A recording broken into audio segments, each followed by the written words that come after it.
7년 전에 나눔과 기쁨이라는 단체를 만들어서 예수님처럼 살기 위해 분투하는 작은 교회 목사님들의 단체입니다.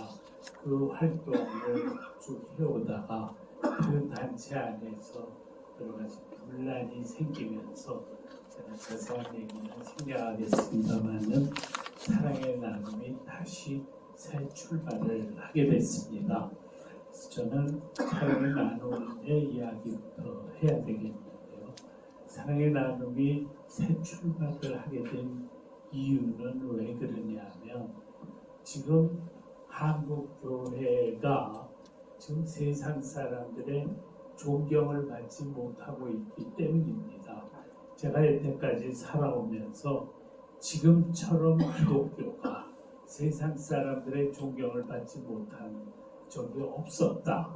그렇게 생각이 듭니다. 너무나도 심각하다. 그렇게 느끼거든요. 그런데 그래서 제가 참 고심한 게 뭐냐면 어떻게 하면 한국교회가 다시 세상 사람들의 존경을 회복할 수 있을까? 그렇게 되지 않으면 아무리 우리들끼리 열심히 예배 보고 뭐하고 어떻게 하더라도 전도가 되지를 않습니다. 복음이 전파되지를 않습니다. 우리들끼리만 막 한다고 되는 게 아닙니다. 그래서 어떻게 하면 그렇게 될 수 있을까 하는 게 저의 가장 큰 고심이었습니다. 저는 이제 나이가 75이라 이제 세상 떠날 마음의 정리도 해야 되는 내 마지막 삶을 정말 가장 값어치 있게 보내고 싶은데 그게 뭐냐 하나님께 영광 돌리는 삶 사는 게 가장 값어치 있는 삶이죠. 아멘. 무엇이 지금 가장 필요한 거냐 하는 것 갖고 고심을 했습니다. 그런데 저는 사실은 아주 애국운동 열심히 하는 사람입니다. 좌파하고 형편없이 싸우고 그런 것 때문에 제가 나눔과 기쁨에서 분란까지 일어났었습니다. 그런데 지금 기독교가 정말 대한민국이 정말 바른 대한민국 세우는 게 너무 중요하지만 그거 가지고는 한국교회가 하나가 되지 않습니다. 한국교회는 우도 있고 좌도 있고 그렇게 돼 있어서 그러면 제가 그것만 죽어라고 하면 교회 안에 분란이 자꾸 커지죠. 누구나 다 동의하는 일, 한국교회가 부흥해서 정말 잘 되는 일은 저는 그게 나눔 일입니다. 네, 우리가 문준경 전도사님처럼 그렇게 정말 예수님처럼 살려고 분투하면서 정말 다리 밑에 병자 거지들을 위해서 새벽마다 초가집에서 연기가 올라가면 저 집은 아침밥을 하는 집이로구나 하고 찾아가서 누룽지를 구걸해서 대신 거지 노릇을 해가지고 그 누룽지로 다리 밑에 병자 거지의 아침 식사를 제공하는 그 삶을 본받는 길 이외에 다른 게 없다. 그렇게 생각을 했습니다. 그래서 제가 사람들마다 만나가지고 우리가 지금 해야 될 일이 이 나눔운동입니다. 이게 제가 참 놀란 거는 정말로 만나는 사람마다 그 말이 맞습니다. 그 말이 맞습니다. 그렇게 나오더라고요. 그래서 그러면서 그 다음에는 나눔운동을 하자 하고 여러 가지 프로그램을 만들었는데 이렇게 이것저것 하는 것보다는 어느 하나로 집중하는 게 좋겠다. 그래서 그 다음에는 무료 식당 만들기에 집중하자. 무료 식당을 만들면은 이 사람 저 사람 전부 도와주기 때문에 그것이 후원자를 확보하는데 가장 좋은 방법이다. 그렇게 생각을 했습니다. 그런데요, 그렇게 해오면서 제가 한 가지 참 크게 깨달은 바가 있습니다. 그게 뭐냐면요, 이 나눔운동은 작은 교회 목사님이 주역이 돼야 되겠더라고요. 우리 사랑의 나눔 안에도 큰 교회 목사님이 무료 식당 하는 두 분이 있습니다. 중흥교회 엄시정 목사님 교회도 무료식당을 하고 또 안산에서도 샬롬 교회가 하고 있는데요. 큰 교회가 무료식당을 하면 어떻게 되냐면요. 다른 사람들이 돕지를 않습니다. 아니 당신의 교회가 얼마든지 그거 할 수 있는데 왜 우리 보고 도와달라고 하냐? 그럽니다. 그래서 큰 교회가 하면요. 또 다른 사람들한테 손 벌리지 않습니다. 손 벌리면은 창피당합니다. 그러니까 안 하거든요. 그러면은 나눔 운동이 이루어질 수가 없습니다. 나눔 운동은 모든 사람들이 다 같이 동참을 해서 십시일반으로 도와야만 나눔 운동이 풍성해지는 건데 우리가 거기서 아주 크게 깨달은 게 뭐냐면 나눔 운동은 작은 교회에 주신 하나님의 특별한 사명이었구나 하는 걸 깨달은 겁니다. 작은 교회가 주역이 돼야만이 우리는 대한민국을 정말 나눔 운동으로 가득 찬 사회로 만들 수가 있다는 겁니다. 전 세계의 본이 되는 대한민국을 만들 수가 있다는 겁니다. 그래서 저는 큰 교회는 지금 쳐다보지도 않습니다. 그리고 작은 교회, 정말 내가 어떻게 하면 이 교회를 버텨나갈 수 있을까 이렇게 고민하는 그런 목사님들이 온 힘을 다해서 이 일을 시작하는 거다. 그렇게 생각을 한 겁니다. 그런데 이제 그래서 저희는 이 무료식당 프로젝트를 계속해 나갈 겁니다. 근데 다만 무료식당 프로젝트를 하려면은 거의 돈이 많이 들기 때문에 이거는 조금 장기적인 과제로 삼아야 되고 당장 뭐 내일부터 우리 무료식당 한다 이렇게 되지는 않습니다. 그래서 요번에 우리가 무료식당 하려는 분들에게 보증금을 본부가 대신 모금을 해가지고 빌려줘야 되겠다 그런 생각을 했거든요. 그랬더니 보증금을 좀 도와달라고 신청한 교회가 29개가 나왔습니다. 근데 이분들을 저희가 쭉 분석을 해보니까 이 중에서 CMS 모금을 하는 데가 한두 군데밖에 없는 거예요. 그래서 저희가 이거 안 되겠다. 우리가 지금 생각을 잘못했다. CMS 모금 운동부터 시작해야 되겠다. 그렇게 생각을 했습니다. 오늘 우리가 이택규 목사님이 오늘 이 자리에 와서 3번째 강의를 지금 하고 있는데요. 이택규 목사님처럼 여러분들 아마 목사님 말씀을 듣고 나서 굉장히 감동이 됐을 겁니다. 와, 저렇게 될 수 있구나. 나도 얼마든지 저거 할 수 있다. 이렇게 생각을 했을 겁니다. 그런데 저 CMS 모금은 17년 전에 나눔과 기쁨을 처음에 시작하면서 그때부터 했었던 운동입니다. CMS 모금을 이택규 목사님처럼 한 분이 한두 사람이 아닙니다.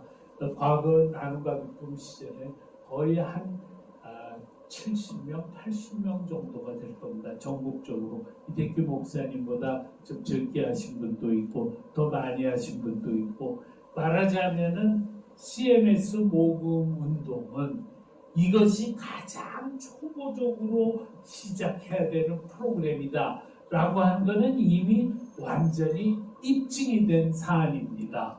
아시겠습니까? 그래서 저는 오늘 우선 여러분들이 이택규 목사님 말씀을 듣고 이 자리에 오신 모든 분들이 지금부터 무조건 제일 먼저 시작해야 되는 게 CMS 모금 운동이다 라는 생각을 해주시기를 바랍니다. 거기서부터 시작을 해야 그 다음에 무료식당도 하고 뭣도 하고 뭣도 하고 전부 할 수가 있다는 겁니다. 그리고 저희가 이렇게 여기서 이미 2번 세미나를 하지 않았습니까? 그러고 나서 점검을 하니까 오늘 이택규 목사님 말씀을 듣고도 구체적으로 이제 CMS 모금을 하려는데 어떻게 해야 될지 잘 모르겠다. 그런 분들이 틀림없이 또 있으리라고 생각됩니다. 또 우리가 점검해 보니까 그런 분들이 상당히 있었습니다. 하긴 해야 되겠는데 그걸 어떻게 해야 되지? 그래서 그 다음에 저희가 어떻게 했냐면요. 이택규 목사님이 우리 사랑의 나눔의 서울 본부장이거든요. 서울 지역을 책임지는 목사님이십니다.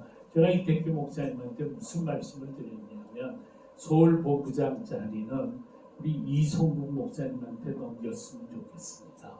그리고 이태규 목사님은 CMS 전도사만 해주십시오. 그렇게 자기도 그렇게 하겠다 그래요.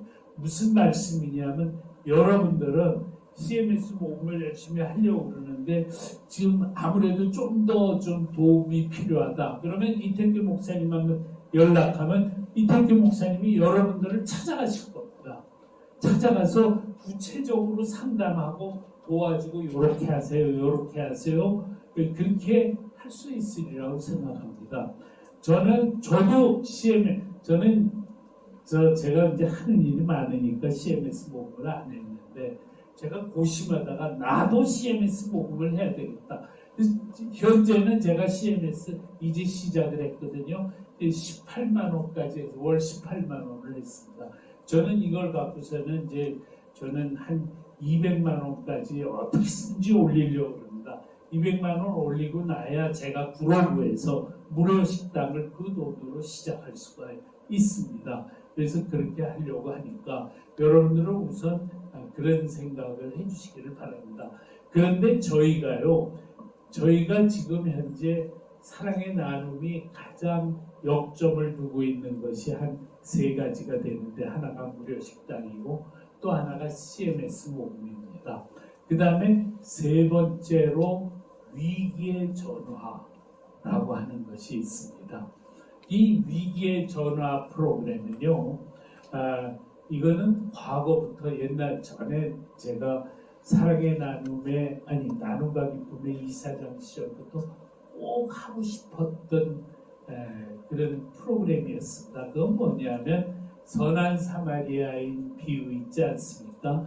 강도 만난 자가 있을 때 그 강도 만난 자를 치유하고 주님께서 말씀하신 너희도 이같이 행하라 하지 않았습니까? 인들에게 있어서는 우리가 선한 사마리아인처럼 살아야 되는 건 아주 필수적인 일입니다. 네, 그래서 저희가 옛날부터 위기의 전화를 하자. 위기의 전화라는 말은 뭐냐면 누구든지 위기에 봉착하면 말하자면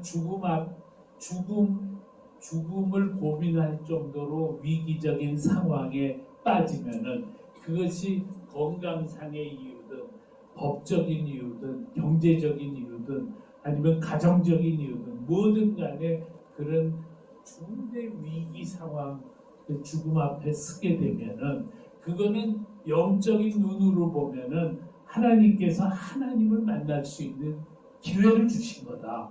그러니까 그때 목사님들이 거기 달려가서 그 문제를 해결하고 그 사람을 하나님과 만날 수 있게 해줘야 되는 거다. 이게 이제 저희가 생각하는 위기의 전화 개념이거든요. 근데 이거가 참 쉽지가 않아가지고 하려고 계획을 셌다 실패하고 계획 세웠다 실패하고 그동안 그렇게 왔었습니다. 그래서 저는 어떤 생각을 했냐면은 우리가 나눔과 기쁨이 전국적으로 조직을 완료하고 나서 조직이 다 전국적으로 다 정비가 되면 그때부터 위기의 전환을 시작해야 되겠다 그런 생각을 했는데 이것을 우리가 굉장히 앞당기게 된 사건이 생겼습니다. 그게 뭐냐면은 군소교단에 중에 호원측 교단이 있습니다. 오늘 이 자리에 호원측 교단에 분 혹시 계십니까? 속해 계신 목사님 계십니까? 그건 지금은 오늘은 없으시네요. 예, 첫 번째 세미나 때 여러분이 오셨는데 그 호원측 교단에 목동에 임직교회라고 있습니다. 임직교회는 월세교회입니다. 지금도 교인 수가 20명밖에 되지를 않아요.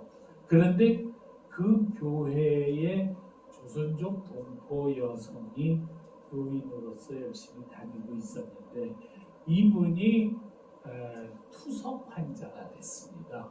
투석 환자가 되니까 자기 남편도 그냥 떠나버리고 마는 거예요. 그리고 투석 환자가 되니까 그 다음에는 이 기간이 만료가 돼도 중국으로 돌아갈 수가 없었습니다. 그러니까 불법 체류자가 됐습니다.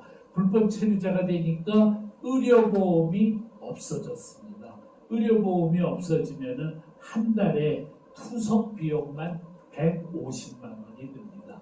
처음에는 적십자병원이 그를 도와줬지만 나중에는 그 도움도 사라져 버렸습니다. 그러고 나니까 그 목동 인직교회가 이 손선옥 씨라는 조선족 동포를 도운 거예요. 10년 동안 1억 2천만 원을 도왔습니다. 놀라웠죠. 그 사람의 투속 비용, 또 먹고 사는 비용, 숙박 비용, 뭐 돈을 벌 길이 없으니까요. 자기 혼자고. 근데 그거를 그 목동 인직교회가 했더라고요. 그래서 아니 작은 교회가 이걸 어떻게 할 수 있습니까? 그랬더니 그 교회는 목사님들이 봉급을 안 받더라고요. 네, 봉급을 안 받으면 뭐 물론 작은 교회 중에 봉급 안 받는 교회가 많지 않습니까? 근데 이 교회도 그런 교회였습니다. 그러면서도 죽도록 이분의 생명을 우리가 살려야 되겠다고 한 겁니다. 나중에 가서는 그 손선옥 씨가 저한테 찾아왔습니다. 찾아온 이유는 뭐냐면은 나 때문에 지금 이 목동 인직교회가 아주 큰 그동안 지난 10년 동안 시련 속에서 살았는데 도저히 여기다가 모든 걸 맡길 수가 없어서 목사님을 찾아왔습니다. 목사님 그동안 조선족 동포들을 위해서 온갖 도움 주는 일을 하지 않았습니까? 저를 좀 도와줘 주십시오. 이렇게 됐습니다. 그래서 제가 그걸 확인하고 나서 아주 놀랐습니다. 아, 군소교단인 호원측교단, 그 교회가 아마 그 교단의 교회가 한 170개인가 아마 그거밖에 없을 겁니다. 아주 작은 교단이죠. 그런데 그 작은 교단 안에 보석과 같은 교회가 있었습니다. 보통 아무리 큰 교회도 그렇게 그걸 감당하는 법이 없는데 그 교회가 그걸 감당했더라고요. 제가 그 감당한 거를 보고 저도 그냥 너무 감동이 돼가지고 이야 이런 교회가 있구나. 그래서 그 다음에는 제가 군소 교단들만 전부 모아가지고 우리 사랑의 나눔에 참여한 군소 교단이 16개가 있었습니다. 16개 교단들하고 같이 운영을 해가지고 우리가 같이 손선옥 씨 구출운동본부를 만들어서 그분을 돌보는 일을 그 교회에만 의존하지 말자. 우리가 전부 덤벼들자. 그렇게 했습니다. 그러고 나서는 저희가 법무부에다가도 이 사람을 갖다가 법적인 문제를 빨리 해결해달라. 이거 비자를 갖다가 의료보험이 가능한 비자로 바꿔달라 하고 지금 강력하게 독촉을 했습니다. 근데 지금 법무부도 이 교회들이 막 이렇게 움직이니까요. 법무부도 긴장을 해가지고 그 방법을 강구하겠다. 이렇게 지금 저희들한테 반응을 보이고 있습니다. 그래서 하면 됩니다. 얼마든지 할 수가 있거든요. 그래서 저는 그 손선옥 씨 구출운동 본부를 그 호원측 교단이 그걸 하고 그러면서 목사들이 하는 걸 보면서 저희가 이 사랑의 나눔이 이 위기의 전화 프로그램을 지금부터 하겠다. 그리고 12월 30일 날 저희가 기자회견을 하고 이제부터 우리 사랑의 나눔이 위기의 전화 프로그램을 하겠습니다. 라고 이야기를 했습니다. 사실은 우리 목사님들이 말이죠. 우리 주변에 어려운 사람들이 얼마든지 있습니다. 재정적으로 어려운 사람, 건강상으로 어떻게 감당할 수 없는 사람, 뭐 법적인 문제, 별의별 문제가 있죠. 그런데 우리는 그동안에는 어떻게 해왔냐면은 보통은 그냥 기도만 하고 넘어가는 경우가 아마 거의 대부분이었으리라고 생각을 합니다. 예, 그렇게 되는 거는 우리가 그거를 감당할 수 있다라는 생각을 하는 것이 엄두가 안 나서 그렇죠. 그런데요, 저는 제 경험은 뭐냐면은 하면 됩니다. 위기에 처한 사람이 내 주변에, 내 주위에 있을 때 그 사람의 문제를 얼마든지 해결할 수 있다. 그 목동인지교회를 봐라. 목동인지교회가 그 문제를 해결하는 거를 봐라. 얼마든지 우리가 결심만 하면 할 수 있다. 저는 그래서 우리 사랑의 나눔이 가장 강조하고 싶은 거는 뭐냐면, 여러분, 우리는 충분히 위기에 처한 사람들의 문제를 해결할 수 있습니다. 라는 믿음, 확신, 자신, 이것을 갖는 거다. 그것부터 제가 여러분들에게 말씀을 드리고 싶습니다. 제가 그 서울 조선족 교회라고 조선족 동포들을 위한 목회를 지난 20년 동안 하고, 그리고 제가 은퇴한 지가 한 3년이 됐습니다. 우리 통합측 교단은 만 70이면 은퇴를 하거든요. 그래서 이제 저도 은퇴를 했는데요. 제가 제 목회 경험을 말씀을 드리면, 그게 충분히 여러분들이 이해가 되시리라 해서 제가 조금 여러분들과 함께 조금 제 경험을 나누고자 합니다. 저는 여러분들도 아시는 바와 같이 저는 그 경실련이라는 시민단체를 처음 창립해서 사무총장으로 5년 반 동안 일을 했죠. 그 활동을 하면서 세상에 아주 많이 알려졌습니다. 그냥 한 주일에 평균 한 2번은 텔레비에 나오고 그런 정도로 알려져서 서경석 목사 그러면 거의 모르는 사람이 없었습니다. 그래가지고 저는 이 목사인데 이 시민운동만 하고 있으면 되나, 그래서 제가 저희 교단의 총회장님을 만날 때마다 제가 상담을 했죠. 이거 내가 목사인데 이거 목회 안 해도 괜찮습니까? 하고 물어보니까 그분들이 저 만나는 사람마다 다 에이, 소목사까지 목회할 필요 뭐 있어? 교회 하나 더 늘어난다 그래서 그게 무슨 큰 일이야. 소목사는 오히려 시민운동으로 정의롭고 바른 운동을 하는 게 교회에 훨씬 더 이로우니까 그냥 시민운동을 계속하라 그러더라고요. 그래서 저는 어떤 생각을 했냐면, 그럼 나는 일종의 마틴 루터 킹 목사나 그런 목사처럼 살아야 되겠다, 그렇게 생각을 했거든요. 그런데 우리 교단에서 총회에서 결의를 해가지고 목회를 안 하는 목사님은 3년간 목회를 안 하면 목사직을 박탈하겠다 하고 결의를 한 거예요.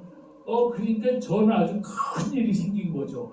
제가 수도 없이 텔레비전에 나갔는데, 텔레비전에 나와가지고 서경석 목사님 그러다 어느 날 갑자기 서경석 선생님으로 호칭이 바뀌면 말이에요. 이건 내가 교회에서 무슨 큰 죄를 짓고서는 쫓겨난 줄 알 거 아니에요. 그래서 이건 안 되겠구나.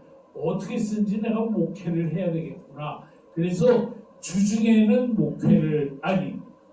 주중에는 시민운동을 하고 주말에만, 일요일만 싹 가서 조그만한 교회에서 목회를 하는 방법이 없을까, 그런 생각을 한 거죠. 그래서 가만히 보니까 조선족 목회를 하면 되겠더라고요. 이 사람들은 가정부로 일하고 식당에서 일하고 간병으로 일하고 신방이 필요가 없어. 그래서 주중에는 시민운동하고 주말에만 부목사 보고 부목사 한 사람 둬가지고 주보 찍으라 그러고 그냥 그래서 조그만한 교회를 해야 되겠다. 제가 사실은 그렇게 해가지고 서울 조선족 교회를 구로동에서 그 교회를 세웠습니다. 그런데 제가 목회를 시작한다. 그게 또 신문에 난 거예요. 신문에 나오고 그러니까 저렇게 유명한 사람이 조선족 교회를 세웠다 그러니까 동포들이 그냥 막 찾아오는데, 예배 보러 찾아오는 게 아니에요. 자기 문제 해결하려고. 한 목사 와가지고는 그냥 내 바지가랑이를 붙들고서는 눈물을 흘리고 울면서 호소하는데, 야, 그렇게 눈물 많은 백성 처음 봤다. 근데 뭐 보니까는 누구는 빚이 1,000만 원이고 부부는 이혼을 했고 뭐 자기 아들은 감옥에 있고 뭐 또 자기 남편은 암에 걸려 있고 별의별 문제투성이인 사람들만 전부 교회도 찾아오는 거예요. 그러니까 그 다음에는 제가 아이고 내가 이거 어떻게 하면 목사직 좀 유지할 수 있을까? 그래가지고 이거 시작을 했는데 이게 걸려도 된통 걸렸구나. 이렇게 돼버렸죠. 그러고 나서 그 다음에 어느 한 생각이 머리를 딱 치는 거예요. 하나님께서 이 동포들의 절규를 들으시고 꽤 많은 서경서기가 찌꽤 넘어가가지고 이 동포들을 찾아갔구나. 이게 하나님께서 하신 일이구나 하는 생각을 제가 하게 된 거예요. 그러고 나니까 그냥 눈물이 쫙 나더라고요. 그리고 내가 하나님께 맹세하기를 내가 이 동포들을 위해서 정말 헌신하겠습니다. 그랬습니다. 그러고 나서부터는 제가 제 좌우명이 뭐냐면 도움을 청하러 온 손길을 절대로 빈손으로 돌려보내지 않는다. 이게 좌우명이 됐습니다. 그래가지고 그동안 20년 동안 목회를 하면서 한 사람도 당신 문제를 내가 모르겠어 그냥 돌아가시오 그런 적이 없었습니다. 어느 사람의 문제도 전부 해결을 한 거예요. 그러다 보니까 제가 동포들이 불법 체류해서 뭐 너무 추방당하고 그럴 때 그 문제하고 싸우지 않을 수가 없었죠. 그래서 제가 무기한 단식을요. 조선족 목회를 하는 20년 동안 무기한 단식을 7번 했고 은퇴한 다음에도 무기한 단식을 제가 했습니다. 그래서 처음에 8번을 했습니다. 8번 하는 동안에 제일 적게 한 날짜는 열흘간이었고요. 제일 많이 한 날짜는 25일간이었습니다. 25일간, 23일간, 18일, 17일, 17일, 10일, 10일 이런 식으로 했습니다. 그런데 제가 그 단식을 하면서요. 전부 다 이겼습니다. 법무부하고 싸움인데요. 법무부 출입국하고 싸움인데 한 번도 진 적이 없었습니다. 이게 왜 그런지 아십니까? 이게 목동인지교의 정신입니다. 제가요 이길 때까지 단식을 했습니다. 이길 때까지 단식하는 사람 앞에서는 아무도 이길 수가 없습니다. 법무부가 말이죠. 나중에 뭐 어쩌고저쩌고 절대로 내 말을 안 들어. 그냥 그 25일까지 가니까 그 다음에는 그냥 찾아와가지고 아이고 저희가 목사님 말씀 무조건 100% 순종할 테니 제발 목사님이 이겼다는 얘기만 언론에 하지 말아 주십시오. 그래서 그거야 여부가 있습니까? 네? 그래가지고 결국은 제가 또 이겼습니다. 예. 그러고 나니까요. 법무부는 그 다음부터는 제 밥입니다. 내가 이거 좀 해결해 달라 얘기하잖아요. 근데 안 해. 그럼 내가 화를 냅니다. 아니 이거 안 할 거야? 그러면 그냥 후퇴합니다. 내 말 그냥 그 말에 그냥 기죽어서 그냥 해줍니다. 작년 1월에도요. 제가 저 암에 걸려가지고 인파입니다.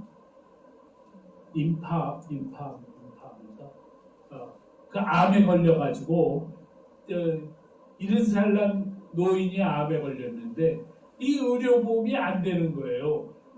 암에 걸리니까는 집에를 못 가고 그러니까 이 불법 체류자가 되니까는 의료보험이 없어지니까 이 사람이 7천만 원 들어가는 치료를 해야 되는데 의료보험만 있으면 450만 원이 되는데 7천만 원을 자기가 어떻게 해? 그냥 사방으로 돈 끌어가지고 항암 치료를 해왔는데 그런데 끝까지 안 해주겠다는 거예요.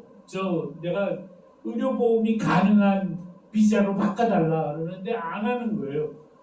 그래서 뭐 어떻게 내가 74살 난 할아버지지만 그 추운 1월 4일 날 제가 법무부 출입국 고객 안내센터의 로비에서 그냥 의자에서 단식을 시작했죠. 뭐 무료단 무기한 단식 시작했죠. 혼자서. 네. 거기에 있으면은 내쫓지를 또 못하더라고요. 거기서 무지개 추운데 아무튼 뭐 전기 담요도 쓰지 못하게 해가지고 벌벌 떨면서 그냥 있은 거예요. 그랬더니 내 아는 사람들이 뭐 국회에 있는 국회의원이니 뭐 이 사람들이 그냥 야 저러다 송영석 목사 죽으면 어떡하냐 그래가지고 막 난리법석을 떠니까 그 다음에는 출입국 정책본부장이 찾아와가지고 목사님 말씀 듣겠습니다. 그래가지고 닷새 만에 해결했습니다. 네, 제가 왜 이 얘기를 하느냐면요, 여러분 하겠다고 결심하는 게 중요합니다. 하겠다고 결심하면은 우리 안에 있는 모든 문제를 다 해결할 수 있습니다. 제가 20년 동안 조선족 동포교회 담임을 하면서 암 환자만 고친 사람이 한 20명이 넘습니다. 암센터에다가 집어넣을 때는 우리가 뭐 서명하고 뭐하고 이거 다 갚겠습니다. 그리고 다 서약서 그런 거 다 쓰거든요. 다 써서 넣죠. 그리고 그 다음에 돈 달라 그러면 우리 돈 없습니다. 배째라 그러죠. 배째라. 네. 생명 살리는데 그까지 거짓말이 문제냐 이거죠. 그러면은 그 다음에 뭐라 그러냐면 그러면은 이 환자를 길거리에 내버리겠다. 그래서 그럼 내버리시라고 그럼 우리 주석하겠다. 네. 그렇게까지 했죠. 아무튼 큰 병원들은요 나중에는 협상이 들어옵니다. 목사님 이 환자까지만 받겠습니다. 요 다음에 암 환자 생기면 제발 우리 말고 딴 병원을 찾아주십시오. 그럽니다. 예. 그래서 그 다음에 이제 또 딴 병원 1년에 한 병원에 한 사람씩 신세지는 거예요. 제일 걱정은 뭐냐면요 작은 병원들입니다. 작은 병원에 이제 중풍 환자가 작은 병원에다 집어넣잖아요. 그러면 작은 병원은요 우리가 또 다 서약서 쓰죠. 비용 다 지불하겠다고 우리 부목사들이 다 쓴단 말이에요. 그 작은 병원은 끝까지 그걸 고발을 해요, 우리를. 고발하면 재판에서 우리 반드시 벌금형이 나오게 돼 있어요. 그걸 지불하지 않으면 안 돼. 그럼 뭐 있는 돈 없는 돈 다 털어가지고 다 지불하죠. 그 고통도 겠죠. 그렇지만 여하튼 간에 저희가 그 교회를 하면서 그 수많은 동포들의 모든 고통들을 전부 감내하는 것가 가능했습니다. 그걸 하다 보니까 제가 은퇴한 이후에도 동포들이 계속 찾아오는 거예요. 그러면 찾아오는 동포들 문제 갖고 나는 지금도 또 계속 싸우고 뭐하고 법무부 찾아가고 뭐하고 이런 걸 지금 다 하고 있습니다. 근데 하면서 제가 느끼는 거는 나는 하나님께 너무 감사한 거예요. 내가 이렇게 늙은 나이에도 아멘. 예, 아직도 내가 쓸모가 있으니까 감사하다. 아멘. 그렇게 생각하거든요. 그리고 내가 여러분들에게 하고 싶은 말씀은 여러분들도 얼마든지 이걸 할 수 있다. 얼마든지 할 수 있다. 그리고 여러분들이 만약에 처음에 이걸 잘 어찌할 바를 잘 모르면 그러면 우리 사랑의 나눔을 찾아와라. 송영석 목사가 이런 문제를 어떻게 해결하느냐에는 아마 대한민국의 최고 전문가일 겁니다. 저는 20살 때부터 학생운동하고 사회운동하면서 이때까지 55년 동안 사회운동만 한 사람입니다. 그래서 이 문제 해결을 어떻게 할까 전략 짜고 뭐하고 하는 거는 아주 대한민국의 둘째가라면 서러울 정도의 전문가입니다. 제가 꿈이 사랑의 나눔 서울 조선족교회를 20년간 담임하면서 저는 신학교에서 배운 대로 하지 않았습니다. 저는 내 방식대로 했습니다. 동포들 데리고 길거리에 두루눕기도 하고 행진도 하고 같이 단식도 하고 싸우고 별짓을 다 하면서 동포들의 문제를 해결하고 그러면서 갔습니다. 그렇게 하니까는 우리 교회는 하루에도 매주일 신규 새로 오는 교인이 항상 매주일 수십 명, 20명씩 됐습니다. 20명씩.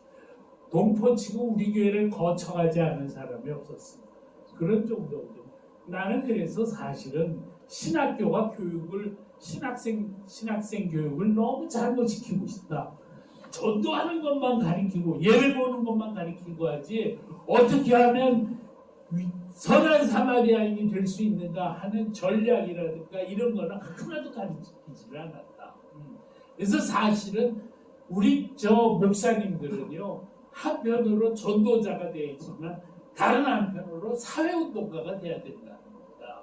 그래서 어떤 위기에 처해 있든지 그 위기를 해결하고 극복하는 노하우까지 터득해야 된다는 겁니다.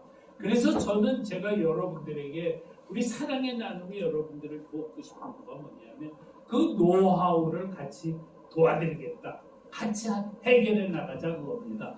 어떤 문제는 그냥 그 어느 구 지구가 있어 구 지구의 목사님들 5명, 10명이 같이 의논해서 해결하면 해결할 수 있는 문제가 있습니다. 그러나 어떤 문제는 이게 좀 더 심각해가지고 시가 전체가 서울시 목사님들이 전부 달라붙어서 하는 게 필요한 문제도 있습니다. 또 어떤 거는 본부가 직접 나서서 그냥 해야 되는 문제도 있습니다. 저는 뭐냐면 우리 본부에 사랑의 나눔 본부의 문제를 여러분들이 갖고 오지 않습니까? 여러분들이 해결할 수가 없어서 난 그거 우리가 전부 다 해결하겠다는 겁니다. 해결하기 위해서 나서자는 겁니다. 우리가 이런 노력을 하다 보면요 우리의 능력이 성장을 합니다. 능력이 여러분들이 예를 들면 여러분들 주변에도 뭐 별의별 사람들이 있을 거예요.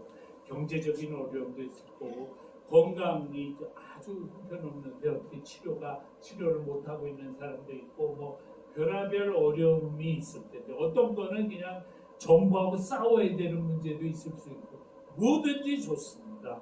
뭐든지 좋으니까는 그 문제 해결을 위해서 여러분들이 씨름을 하게 되면은 그 사람이 그 문제가 해결이 되면은 그 사람은 추가하고 여러분 교회에 아주 충실한 일꾼이 될 겁니다. 그런데 해결이 안 돼도 여러분들이 그걸 해결하기 위해서 피나는 노력을 하는 모습을 보고 그러고 그냥 감동이 돼가지고 여러분 교회의 교인이 돼야 되겠다. 저 목사님이야말로 정말 진실한 하나님의 일꾼이다 라고 생각을 해가지고 여러분들이 아주 충실한 성도가 되는 사람들도 얼마든지 있을 수 있습니다.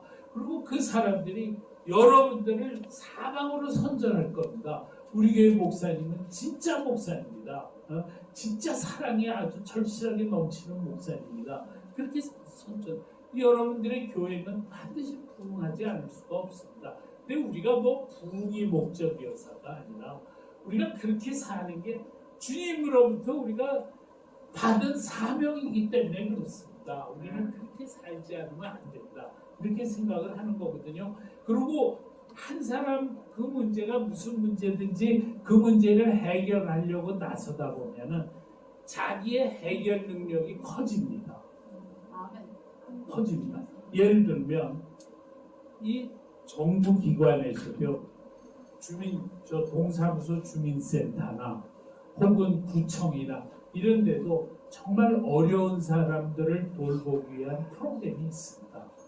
동사무소에도 있고 구청에도 있고 문제를 해결하려고 찾아다니다 보면은 얼마든지 해결할 수 있는 길이 생깁니다. 그 다음에 어떤 건 언론에 홍보를 해야 되겠다. 그러면 뭐 우리 기독교 언론도 있고 CTS도 있고 뭐 언론기관하고도 다 기자들하고도 연결되고 그러면서 이게 될 겁니다. 네. 그리고 어떤 때는 예를 들면은 목사님들이 같이 앉아서 목사님들이 집회도 하고 데모도 하고 기자회견도 하고 뭐 이런 것도 해야 될 겁니다.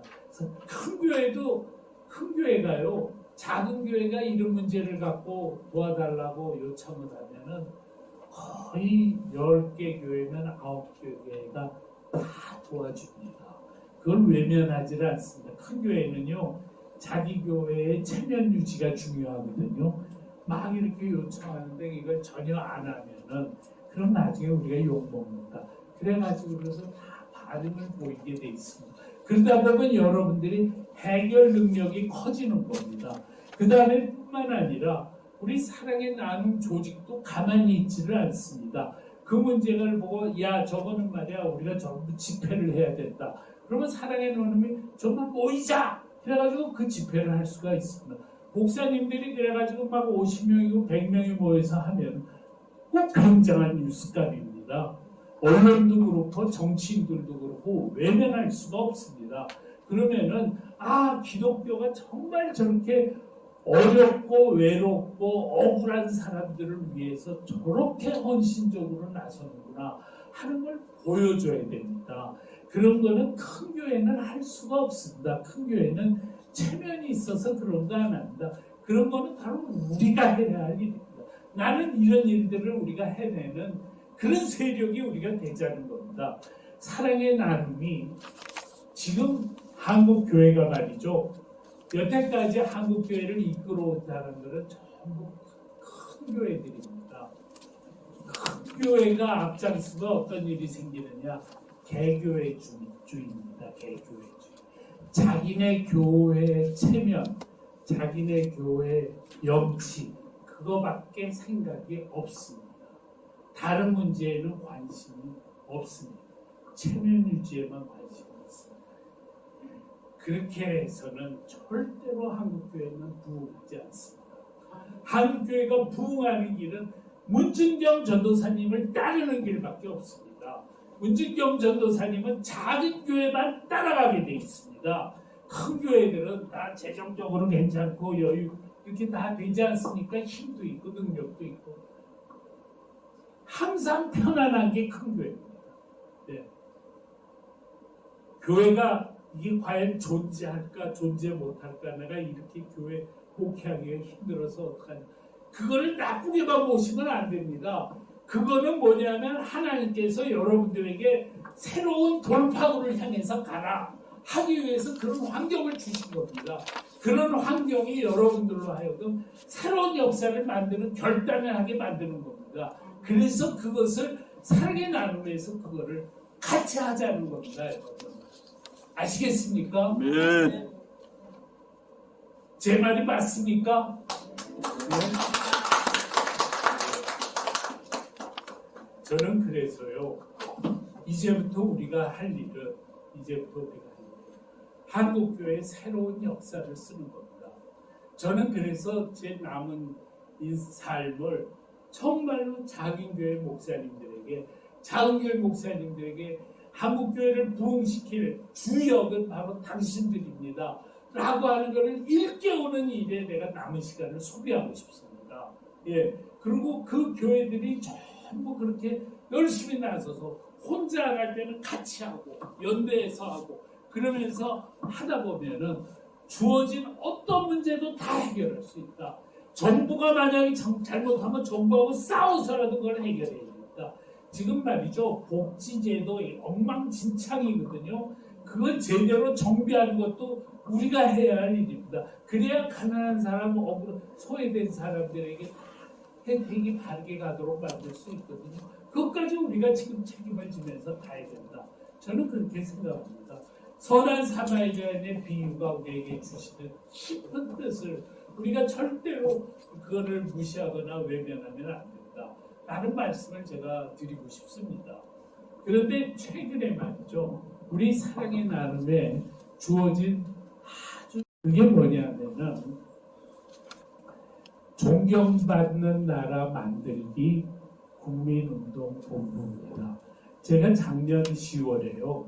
여의도 보훈회관에서 존경받는 나라 만들기 국민운동 발기인 대회를 제가 했습니다. 근데 이거를 할 때 이 운동을 어떤 단체 이름으로 해야 되나 내가 하고 있는 일이 사랑의 나눔이 있고 또 하나는 새로운 한국을 위한 국민운동이 있거든요. 새로운 한국을 위한 국민운동은 애국운동이죠. 좌파하고 싸우는 운동입니다. 근데 내가 아무리 생각해봐도 대한민국을 존경받는 나라로 만드는 일은 새로운 한국 이름으로 할 일이 아니라 사랑의 나눔으로 해야 된다. 그렇게 생각을 했습니다. 왜냐하면 우리가 존경받는 나라가 되려면요, 우리가 가난한 나라를 도와줘야 됩니다. 앞으로 만약에 이번 대통령 선거에서 우파가, 그러니까 윤석열 후보가 우파 후보죠. 우파 후보가 당선이 되면은, 그러면 우리나라는 앞으로 10년 내로 나는 세계 5대 경제 강국에 들어간다 라고 저는 생각합니다. 왜냐하면 좌파 정권이 들어서 가지고 우리가 경제 대국이 될 수가 없습니다. 네, 맞습니다. 지금도 이 노조가 너무 강력해가지고 모든 게 안 되거든요. 노조가 강력해서 노조를 제압을 해야지, 그래야 경제가 살아가게 돼 있습니다. 그래서 그렇게 될 수밖에 없는데요. 만약에 우리가 경제 5대 강국이 되면은 어떤 경제 대국도 가난한 나라로부터 존경받으려고 애를 쓰게 돼 있습니다. 경제적으로는 대국인데 존경받는 행동은 전혀 하지 않으면은 욕을 다구리를 먹게 돼 있습니다. 그래서 동시에 존경받는 나라가 되려는 노력을 하는 것은 필연적인 사안입니다. 더구나 우리나라는 최빈국에서부터 시작해가지고 경제 대국이 됐기 때문에 전 세계에서 가장 존경받는 나라가 되기 위해서 노력을 했습니다. 그래서 제가 사실은 국민의힘을 향해가지고, 아니 잘 살게 하겠다는 공약도 좋지만 나는 좀 당신이 존경받는 나라가 되겠다라는 공약을 좀 해줬으면 좋겠다 하는 걸 갖고 계속 푸시를 했습니다. 그러다 제가 한 서너 주 전에는 아예 윤석열 후보를 만나가지고 그걸 설득을 했습니다. 한 30분 동안 설득을 해가지고, 이 사람이 나한테 공약을 하기, 나한테 약속하기를 존경받는 나라를 공약하겠다라고 저한테서 약속을 했습니다. 제가 이 이야기를 사랑의 나눔의 고문 목사님들이 9분이 계시거든요. 그 이종현 목사님, 김진홍 목사님, 또 최성규 목사님 등등 해가지고 이제 9분이 계시는데, 그분들에게 이 말씀을 드렸더니 이종현 목사님이 특히 우리 여기 사랑의 나눔의 고문 목사님들이 전부 나서서 대한민국을 존경받는 나라로 만들기 위해서 존경받는 나라 만들기 국민운동에 우리 목사들이 앞장서야 돼. 이건 기독교가 할 일이다. 그러니까 우리가 앞장서서 하자 하고 이종현 목사님이 이렇게 나오시더라고요. 그래가지고 사실은 이번 11일 날 우리가 출범대회를 하려고 그러다가 그날 또 TV 대통령 선거 공약 TV 토론이 있다 그래서 안 돼요. 그래서 14일로 앵겼는데 14일도 안 된다 그래가지고 그런데 오늘 아침에도 국민의힘에서 자기네들이 존경받는 나라 공약을 틀림없이 하겠다. 그리고 당신네들이 목사님이 지금 제안한 5가지 공약을 갖다가 자기네는 다 받겠다 하고 얘기를 한 거예요. 그래서 우리가 지금 앞으로 그래서 저희가 지금 다음 주 월요일 날 이종현 목사님이 우리 고문 목사님들이죠. 고문 목사님 8명이 소집을 해가지고 한 20명 정도가 기독교 학술연에서 모여서 회의를 하게 돼 있습니다. 그런데요, 만약에 이 정부가 존경받는 나라가 되겠다라고 하면은 가장 중요한 게 뭐냐면 국민운동입니다. 국민운동이 정말 유치원부터 시작해서 중고등부로 올라오는데 전부 나눔 교육을 해야 됩니다. 나 혼자 잘 살겠다 그러지 말고 어려운 사람, 어려운 나라를 돕고 함께 나누는, 우리가 좀 힘들더라도 함께 나누는 국민이 되자 하는 교육을 어려서부터 시켜야 됩니다. 이 교육을 누가 해야 되느냐? 나는 사랑의 나눔이 해야 된다는 겁니다, 여러분.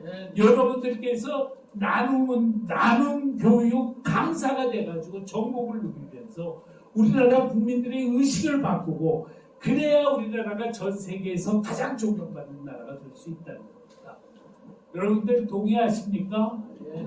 예. 그게 저는 그래서 제가 느끼는 건 뭐냐면 지금 우리나라를 존경받는 나라로 만드는 일에 기독교가 지금 가장 앞장서고 있는데 딴 목사님이 아니라 우리 사랑의 나눔 고문 목사님들이 전부 앞장을 섰습니다. 그러니 어떻게 해요? 우리가 꼼짝없이 그거 열심히 뒷받침해야 될 거 아닙니까? 네, 지금 이런 책임이 우리한테 있습니다. 그래서 앞으로 기독교 안에서 모든 생각 있는 목사님들이 다 사랑의 나눔하고 이제 관계를 맺게 돼 있습니다. 다시 말하면 그분들이 다 우리의 예비 회원들이 되는 겁니다. 사랑의 나눔에. 그래서 우리는 그 사람들을 적극적으로 끌어들여서 그 사람들을 다 CMS 교육을 시키고 CMS 활동을 하게 하고 위기의 전화 프로그램에서 어려운 사람 돌보는 일에 또 다 같이 노력하고 정말 수만의 목사님들이 전국에서 그렇게 노력을 할 때 그때 한국교회가 부흥한다는 겁니다. 증도에서 문진영 전도사님이 증도의 모든 주민들을 전원을 예수 믿게 한 것처럼 우리도 이 대한민국의 모든 우리 국민들을 갖다가 그리스도를 믿는 주님을 믿는 그런 세상으로 이거를 만들어내는데 성공할 수 있다 이렇게 생각을 하는 겁니다. 그래서 저는 여러분들께서 이제부터 정말 열심히 해야 될 일이 사랑의 나눔이다. 그 생각을 여러분들이 해주시기를 바란다는 겁니다. 그리고 그 출발이 CMS 모금부터 시작합니다. 그 CMS 모금이 된 다음에는 위기의 전화로 가자. 그리고 위기의 전화 활동을 하게 하면서 그때 가서 무료식당 할 사람들은 다 무료식당 열심히 성공적으로 하자. 그때가 되면은 저는 기업, 큰 교회, 복지가 이런 사람들을 그냥 계속 동원해가지고 여러분들을 돕도록 만듭니다. 여러분들의 경제력 가지고 무료식당 하는 게 아니다. 모든 후원자들을 전부 다 붙여드릴 테니까 그래서 여러분들이 나눔운동의 주역이 되달라. 그겁니다. 저 청량리 588에서 바포한 분이 누구죠? 최일도. 우리 최일도 목사를 갖다가 한 5,000명을 만들자 이겁니다. 5,000명. 어느 한 영웅을 만드는 게 아닙니다. 우리 모두가 최일도 목사처럼 되자. 그런 겁니다. 네, 이게 충분히 가능하니 부디 저희와 함께 이거를 같이 하는 일에 나서주시기를 바랍니다. 이거의 출발을 오늘 여러분들에게 드린 신청서에 기록하는 겁니다. 이걸 기록하면은 그때부터 저희가 이태규 목사님께서 여러분들하고도 대화하면서 차근차근히 안내해 드릴 거니까 그 안내를 받아서 꼭 성공적인 목표를 하시기를 바라겠습니다. 제 의견에서